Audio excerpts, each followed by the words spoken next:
Donc ici, on va continuer sur l'unité 1. Donc vous écrivez unité 1. Cette fois-ci, on va voir la leçon 4. Leçon 4. Vous écrivez la date et vous écrivez l'heure. Alors ici, on va résoudre les équations. Donc on va écrire résoudre, résolution d'équation. Résolution d'équation. Alors ici, on va commencer par les équations de niveau 1. Donc on va écrire ici équation de niveau 1. Donc il y a niveau 1, 2, 3 et 4. C'est ça. 4 niveaux, même 5, mais il n'y a que 4. On va regarder que 4 parce qu'il n'y a que 4. Alors ici, on va prendre un premier exemple.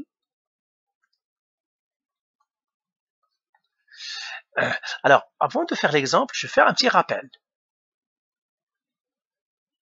Vous devez les connaître. Les termes, le terme, les termes, vous devez les savoir.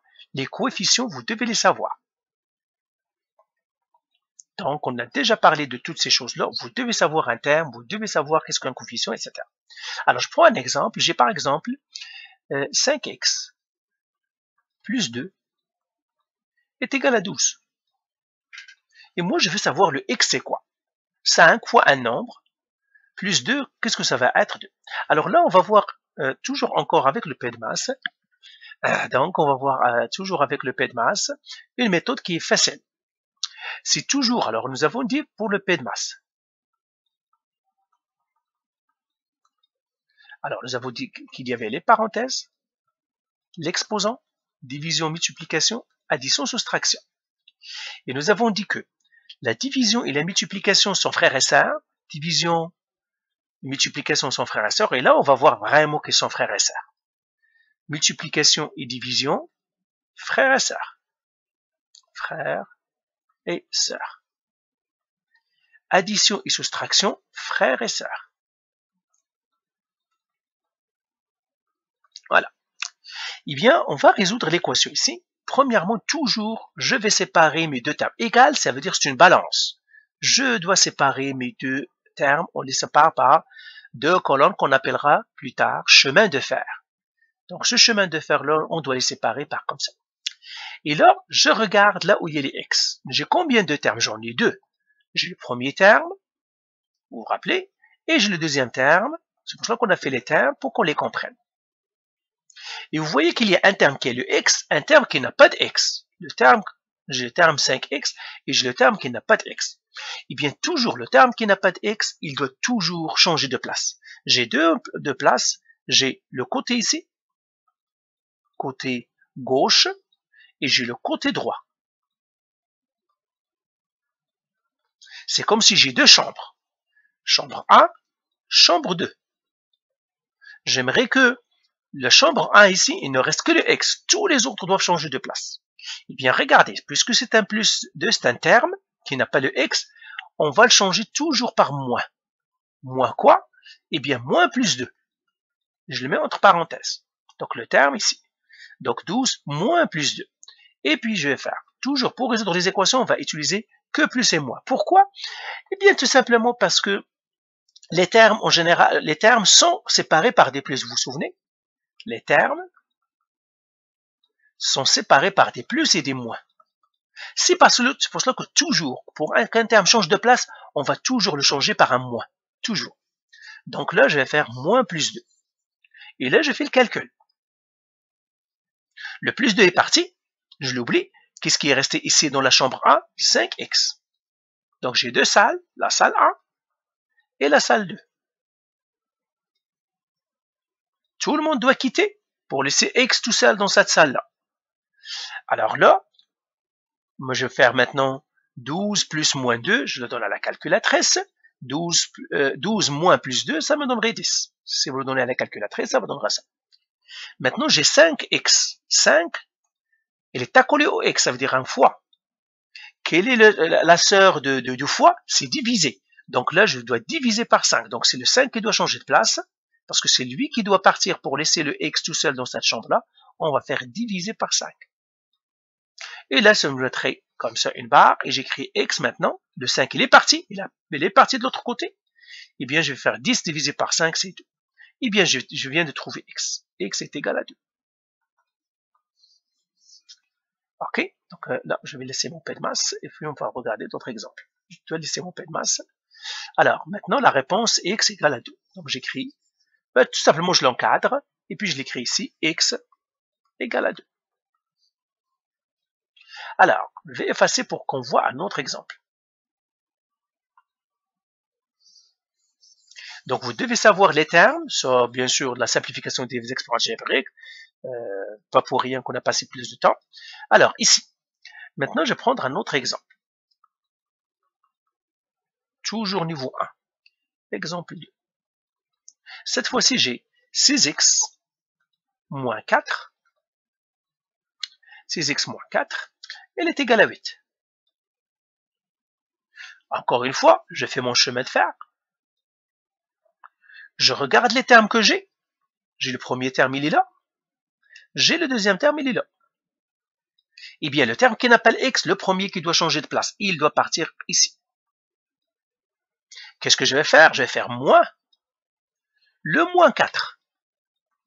Le moins 4 ici, toujours je fais un moins ce qui est ici. Donc, moins 4.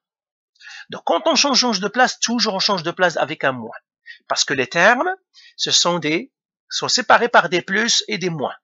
Alors là, tout simplement, quand on change un terme de place, on le change toujours par un moins. Je fais moins qu'il le terme moins 4, donc je fais moins 4.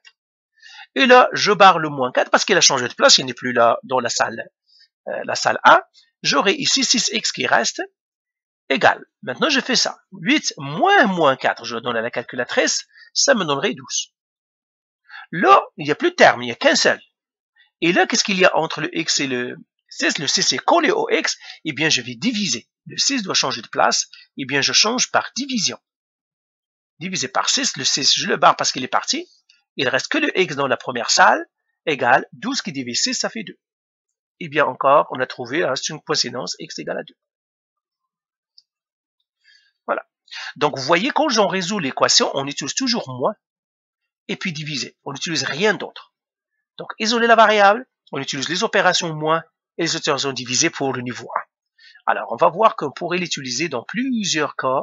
Donc, je vais effacer maintenant tout ça ici et on va prendre d'autres exemples, des plus compliqués jusqu'au plus facile. Alors, maintenant, je prends un autre exemple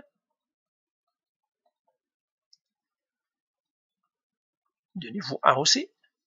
Je prends maintenant 3x moins 6, elle est égale à 9.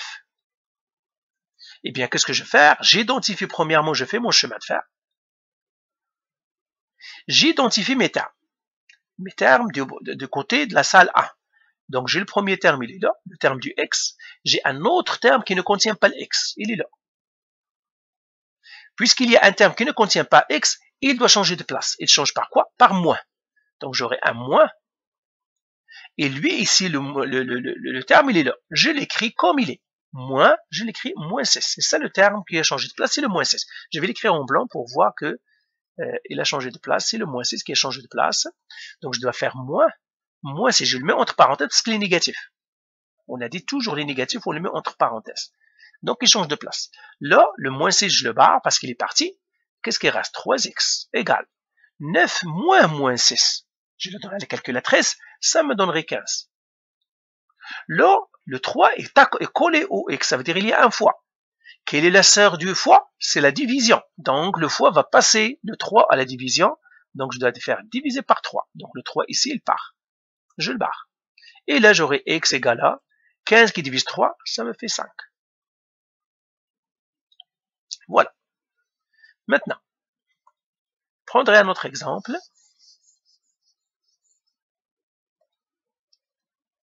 Exemple 4. Eh bien, j'aurai par exemple 8x plus 24 est égal à 19. Comme ça. Eh bien, qu'est-ce que je fais pour trouver le x? Je vais le faire. Comme ça. J'ai identifié quels sont mes termes. Mon premier terme, il est là. Mon deuxième terme, il est là. je regarde le terme du x, le terme qui ne contient pas le x, c'est le plus 24. Le 8x, lui, il contient le x, il va rester dans la salle. Le plus 24, il doit partir de l'autre côté. Par quoi? Par moins. Donc, je dois faire moins, parenthèse, plus 24. Parce que le terme qui a changé le plus, c'est le plus 24. Et là, je souligne. Le plus 24, je le barre parce qu'il est parti. Il me reste le 3x. Égal. 19 moins plus 24, eh bien, ça va faire moins 5. Ça, c'est la calculatrice qui va s'en charger. Maintenant, qu'est-ce que j'ai ici? Eh bien, je dois faire disparaître le 8, parce que le x doit changer de place pour laisser le x tout seul. Alors, le 8 est collé au x, ça veut dire que c'est un fois. Quelle est la sœur du fois? C'est divisé. Donc, je dois faire diviser par 8. Ou bien le contraire, c'est divisé. Le 8 va partir parce qu'il a changé de place. Qu'est-ce qui reste ici? X égale à moins 8 qui divise 5.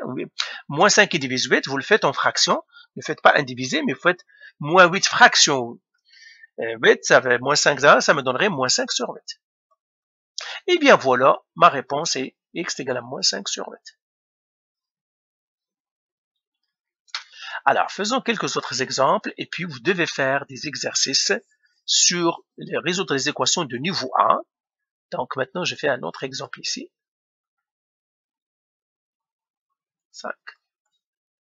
Et là, je vais écrire maintenant 7x égale à 49. Pas 49, mais 56. 6. Même chose, c'est une équation, je fais le chemin de fer. Je regarde combien j'ai de termes ici. Ah, je n'ai qu'un seul. C'est lui ici, le seul terme que j'ai. Eh bien, il n'y a pas de terme qui va changer avec le moins parce que j'en ai pas. Donc, je barre. Et qu'est-ce qui reste? Il ne reste que le 5. Et 7x égale à 56. Là, maintenant, le 7 doit changer de place. Donc, c'est un fois ici, le 7 doit changer de place. Puisqu'il est collé, qu'est-ce qu'il va changer? Il va changer avec divisé. 7. Et là, j'aurai le x égale 56 divisé par 7, c'est 8. Et bien voilà, j'ai trouvé le x est égal à 8. Okay? Alors, vous voyez, parfois, on n'a pas de terme, on n'a qu'un seul terme, il n'y a pas un autre terme qui va déranger le x, c'est pour cela qu'il n'y aura pas de moins, mais ici, je n'ai que le 7, le terme, je vais changer de place. Maintenant, un autre terme, j'ai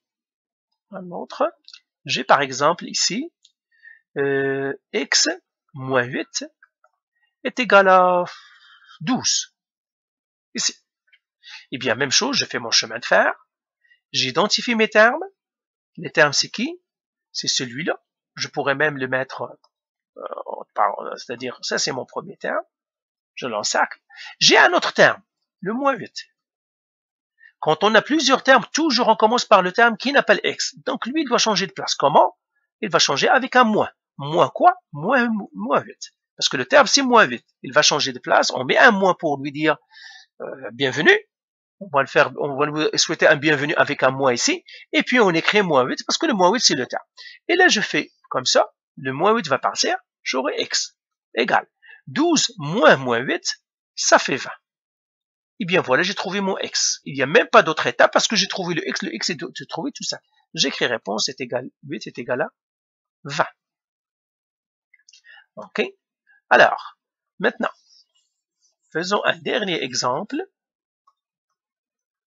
Exemple comme ça. Disons que j'ai moins 3x plus 4 égale à 7. Alors là, je vois que le x a un négatif. Je regarderai les termes. Ça, c'est le premier terme. Ça, c'est le deuxième terme. Chemin de fer encore. Comme ça. Et puis, qu'est-ce que je dois faire? Le terme qui n'a pas de x, il doit changer de place en premier. Comment il va faire? Toujours, on aura un moins. Le terme, c'est quoi? C'est plus 4. Toujours le terme, il est là. On fait un moins de bienvenue. Et puis, il va avoir plus 4 ici. Je sais, celle-là, je la barre parce que j'en ai fini. Il me resterait moins 3x. Égal. 7 moins plus 4, ça fait combien? Eh bien, ça me fait 3. Là, maintenant, je vois que le terme ici est négatif. Quand je vois le terme du x, parce que je n'ai qu'un seul terme ici, eh bien, je vais changer le signe à tout le monde. Donc, lui qui est négatif va devenir positif, ça va être 3x. Lui qui est positif va devenir négatif. Je dois changer le signe pour me débarrasser du moins pour le terme du x. Parce que le terme de x, on va essayer toujours de l'avoir positif. Puisque j'ai un moins pour le négatif, je l'élimine, il va passer à l'autre, et j'aurai 3x est égal à moins 3. Maintenant, je suis ici, j'ai un fois. Qu'est-ce que je vais faire pour dépasser le 3? Il doit passer de l'autre côté. Il va passer par un divisé. Divisé par quoi? Par le terme lui-même 3. Et puis là, j'ai x égale à combien? Moins 3 qui divise 3, ça me donnerait moins 1. Et voilà, j'ai trouvé le x ici. Maintenant, un dernier sur ça. Alors, un autre exemple. J'ai maintenant moins x plus 4 est égal à moins 9. OK? Eh bien, qu'est-ce que... non, pas moins x, moins 2x. Moins 2x plus 4. Alors, je vais l'écrire encore. Moins 2x plus 4 égale à moins 9. Comme ça. Alors, qu'est-ce que je dois faire? Même chose, chemin de fer. Premièrement, je fais mon chemin de fer. J'identifie mes termes. J'ai le premier terme ici. J'ai un deuxième ici. Et qui doit changer de place en premier? Le terme en rouge. Je vais le mettre toujours, le terme qui n'a pas de x, je le mettrai toujours en rouge. C'est celui-là. Ce terme-là doit changer de place. On doit le faire un bienvenu. Le bienvenu, quand il change de place, c'est un moins. Toujours on met un moins. Pour le bienvenu du terme, c'est toujours un moins. Moins quoi? Moins le terme. Le terme, c'est quoi? C'est plus 4. Donc, j'écris moins plus 4. J'ai fait comme ça. Celui-là, je l'oublie. C'est-à-dire, il a changé de place, il n'est plus dans cette table-là, il est parti maintenant de l'autre côté, il n'existe plus. On va faire moins de x, qu'est-ce qui reste ici? Il reste ce terme-là, moins de x dans sa bulle. Je vais le garder dans sa bulle. Égal. Moins 9 moins plus 4, ça fait moins 13. Là, je vois le terme du x est négatif. Eh bien, qu'est-ce qu'on va faire? On va lui changer de signe, et l'autre aussi, on va lui changer de signe. On change à tout le monde le signe. Ici, moins 2x, bon, je vais changer de signe. Ça veut dire le moins va devenir positif. Ça va faire 2x. Plus 2x égale. Le moins 13 va devenir plus 13. Mais on sait toujours que le plus n'est pas utile quand il est tout seul. On l'élimine ici. Le plus aussi ici, il n'est pas tout seul. On l'élimine. Là, maintenant, c'est le 2 qui doit changer de place. Eh bien, comment? Puisque le 2 est collé au x, il va changer par diviser. C'est parce qu'il y a un fois. Je divise par 2. Et là, le 2 va partir. Il est parti de l'autre côté, donc il n'est plus dans la salle 1. Eh bien, j'écris x égale 13 qui divise 2. Eh bien, c'est 6,5, mais je vais le laisser en fraction. Ça fait 13 sur 2. Donnez-le à la calculatrice et puis transformez-le. La calculatrice, quand vous avez fait bien les fractions, toujours transformez vos calculs en fractions. Voilà, j'ai trouvé, c'est-à-dire le x est égal à 13 sur 2. Dernier exemple, et là, je vous laisserai pour faire les exercices. Après, on va faire le niveau 2 plus tard. Exercice, un autre exercice ici. Un autre exemple, pardon. Si vous avez compris, bien sûr, arrêtez la vidéo à chaque fois et puis regardez ce que vous avez trouvé, la même chose que moi. Exemple. Moins x plus 3 est égal à 6. Eh bien, même chose, je fais chemin de fer. J'identifie mes termes. Ça, c'est mon premier terme. J'ai un terme qui n'a pas le x. Je l'encadre avec le noir, avec le rouge, parce que c'est lui le premier qui doit changer de place. Eh bien, il va changer de place avec quel bienvenu? Avec le salut de bienvenue avec un moins. Un moins quoi? Plus 3. Parce qu'il était plus 3 ici, le terme, je le recopie seulement, je mets un moins devant lui. N'oubliez pas de mettre les parenthèses ici. Et là, le plus 3, il est parti, donc je le barre, il me reste moins x. Égal. Dans sa bulle. Je le mettrai dans sa bulle, ici. 6 moins plus 3, ça c'est la calculatrice, elle me donne 3. Maintenant, je dis, mais le x est négatif, donc qu'est-ce que je dois faire? Je dois changer de signe. Donc ça va faire plus x égale moins 3. Parce que lui, il n'a pas de signe, ça veut dire il a un plus. Moins 3. Eh bien, on a toujours dit que les plus n'ont pas de... Je peux l'éliminer parce qu'un plus n'est pas utile. Je l'ai mis le plus. Et voilà, j'ai trouvé x égale à moins 3. Donc maintenant, j'écris x égale à moins 3. Une fois que je vois le x tout seul dans la salle 1, dans le côté gauche, ou bien la salle 1, je l'appellerai une salle 1 ou la chambre 1, ça c'est la salle 2. On veut que tout le monde parte de la salle 1, on veut que laisse x tout seul dans cette salle. Et bien voilà, j'ai trouvé le x. Et bien j'ai fini de résoudre. Donc voilà, ce sont les équations du niveau 1. Donc vous aurez fait beaucoup d'exercices niveau 1, mais encore, si vous vous trompez dans le terme, vous ne savez pas, ça vous mélange encore le terme, le coefficient, revenez aux vidéos avant.